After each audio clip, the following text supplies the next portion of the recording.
Welcome to the sanctuary. I'm Kyle.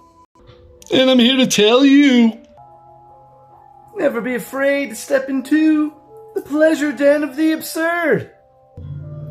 Now, the other night, I did a video about a very controversial, yet successful and popular posthumous release by Jimi Hendrix that was more akin to the vision of a guy named Alan Douglas, who tried to enhance Jimmy's image in 1974 in the age of the jazz fusion guitarist. And that album was Crash Landing from 1974. Yes, that's right. I'm not going to get into the history of it. That's what that other video is for. But what I decided to do was, well, rank the songs on this album. And here they are here with the players at hand. I hope you can see that. Anyway, I ranked these songs. There's only 8 of them. And here we go. Number 8. Starting at the least favorite. But I gotta say, this album is worth a listen. If you realize the intent and if you don't mind a little extra enhancement rather than the original studio recordings, right? So, going with number 8 here, Somewhere Over the Rainbow. This has since been released a couple of times by the Hendrix estate now. But back then, Alan Douglas was running the show. And he added a bunch of guitar players to this. Jeff Mironoff plays another guitar. Bob Babbitt on bass. Alan Schwartzberg on drums. Which leaves Jimi Hendrix on guitar and vocals. It's well played, and the production is pretty good. The vocals are good, and the second guitar, I think, adds some slide to it. It is a nice mix. And although there's parts in the end, kind of sounds like a guitar is slightly out of tune. But for the most part, you would think that Jimmy was playing along with these guys in the studio. It just has a certain tone to it. We'll get back to that at the end of this video. Next up, number 7, Peace in Mississippi. One of 2 instrumental tracks on this album. 2 out of 8 on Crash Landing are instrumentals. This one has some really fiery, ripping guitars. And at the end, they really get ripping and eerie. A favorite. This song was a favorite with many Hendrix fans that heard this album back in the day. I liken it much like the song or the track Midnight that was on War Heroes. But, you'll hear the same sort of theme or variation of a theme on like Slow Version or Trash Man. Like I say, Midnight, but a ripping, and this is what makes good use of that second guitar by Jeff Mironoff. A pretty good guitar ripping track. All right, number 6, Come Down Hard on Me. This was previously released, but not in the United States, So in a sense, it was kind of brand new to hear this song. It's very much like the original, although there is some use of that secondary guitar. Come Down Hard on Me, yes, has Jeff Mironoff on guitar, and it's a good little, for those that don't know, it's a good little funky Hendrix number. The drumming on it is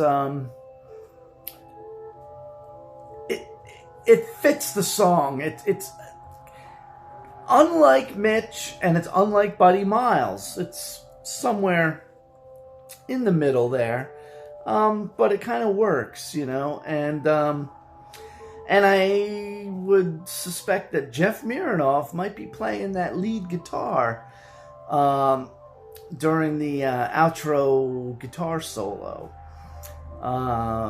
So this has been released by the Hendrix Estate in its original form, and but this one kind of benefits from that extra production. We'll get into a little more of that at the end, so keep watching. All right, number 5 up next, Stone Free Again. Now this one is probably one of the most, it has the most produced sound on this. Jimmy's voice is compressed, like it's coming out of a transistor radio, which is sort of like all the rage nowadays. It's fiery. There's a lot of guitar dubs on it. It's pumping, but yet it does have that sort of dry, dry studio sound that permeates this album. Again, we'll sort of get to that in the end, but Stone Free Again, number 5 out of 8. Okay, number 4.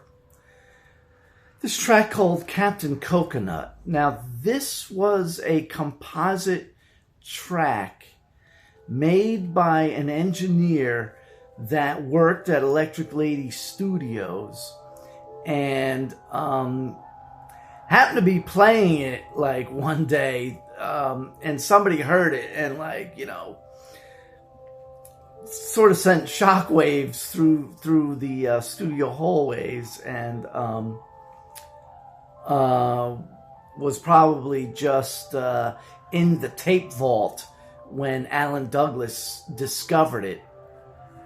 It opens up with some pseudo flamenco guitar that you would kind of hear at the beginning of like Hey Baby, that's on Rainbow Bridge, and then it goes into another jam, which this part of the composite does include the Billy Cox bass line from the original recording. It goes into a wild pumping jam with a phased out guitar solo. It's just Jimmy ripping with a typical Billy Cox bass line, pumping things along. This credits Alan Schwartzberg on drums, so I would suspect that he's on drums during this sort of guitar bass drum jam section. After that ends, it goes into what was a song called New Rising Sun, which was Jimmy on everything. Guitar, backwards guitar, drums, bass. A really nice, beautiful track when you hear it in its entirety. And that ends this composite track of Captain Coconut. Very interesting thing, it takes you from Jimmy soloing on flamenco guitar and then into this, jam band type of thing, and then boom, into this thing, which, benefited by the extra production by Alan Douglas. Yeah, all right. We're coming up to the top 3 songs on Crash Landing here. And these are the ones that have the original backing tracks and the original members. So number 3, With the Power, also known as Power of Soul. And this is the Band of Gypsies in the studio.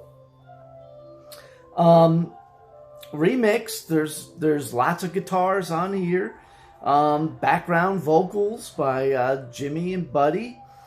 Now, the thing about this remix is that the sound and tone of Jimmy's guitars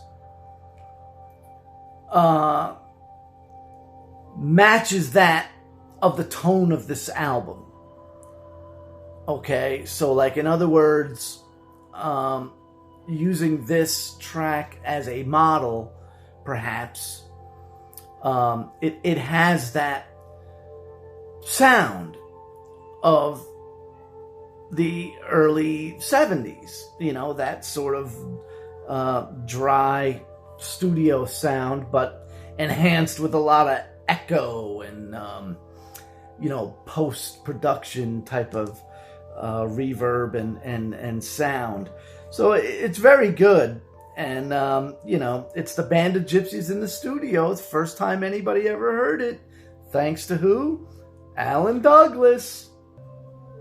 And speaking of Band of Gypsies, number 2, Message of Love. Yes, that's right. This opens up the album. It's a strong opening track. Great song. Great recording. It's got backing vocals. A great lead vocal by Jimmy. A real fiery solo. It's very well recorded and produced. This sets the tone of the album, I would say. It sets the mood. And yes, even though it is the original players, it does, again, like I say, represent the overall production of this album. A good one. A good one for sure.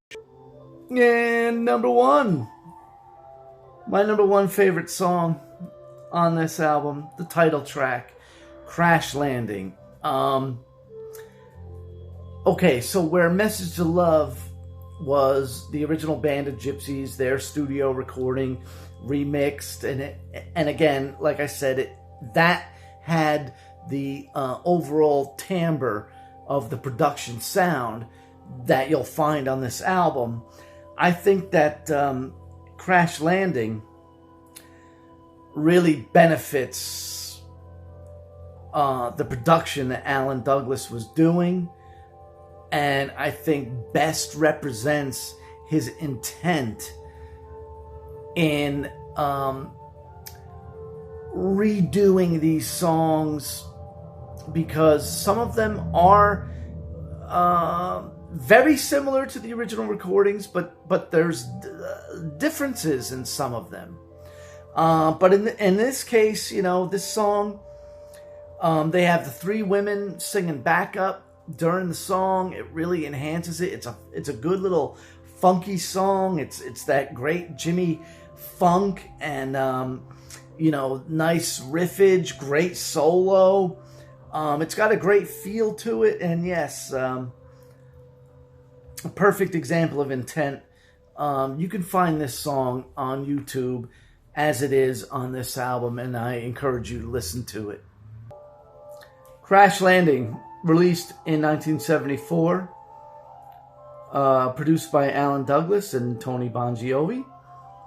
A very popular album for those that heard it at the time. You got to remember, this is sort of in that era of post Mahavishnu and pre Jeff Beck Blow by Blow. So it kind of has that type of studio feel to it. One thing that I kind of wish is that the bass kind of gives it away. When Billy Cox is playing the bass, it has a little bit more fuller tone to it. I wish that the studio musician, Bob Babbitt, that they had playing the bass here, I wish his sound was a little bit more full. I think that's kind of the giveaway, when you listen to this album. Otherwise, I don't, it would be kind of hard to tell, just who's playing on it. But, it's got a clean, crisp production. It does layer on a lot of post-production effects to it, to the voice, to the lead guitars, to the rhythm guitars. But for the most part, it's enhancements. Jimmy's guitar is really ripping. That's him running through the wah. That's him, doing the whammy bar and everything and going nuts, just like you'd expect Jimmy to do. It's a very song-driven album, and the songs are good. It's an interesting album. I think it's definitely worth a listen. And you tell me, are you a fan of this album? What are your favorite tracks on this one? I'm going to just quick run down these songs again. So, here's the track listing on the back. My number 1 favorite, Crash Landing. Then Message to Love, With the Power, Captain Coconut, Stone Free Again, Come Down Hard on Me, Peace in Mississippi, and Somewhere Over the Rainbow. That's the way I would like to listen to them. And speaking of listening and watching, I want to thank you for giving me your time. And if you like this video, please click that thumbs up icon, give it a like. And if you really like what we do here, which is just set the camera down, hold stuff up and talk about it, well then subscribe to the channel. Like, comment, share, and subscribe. Yeah, that's right. And again, I want to tell you that you're always welcome to visit me here in the Pleasure Den of the Absurd.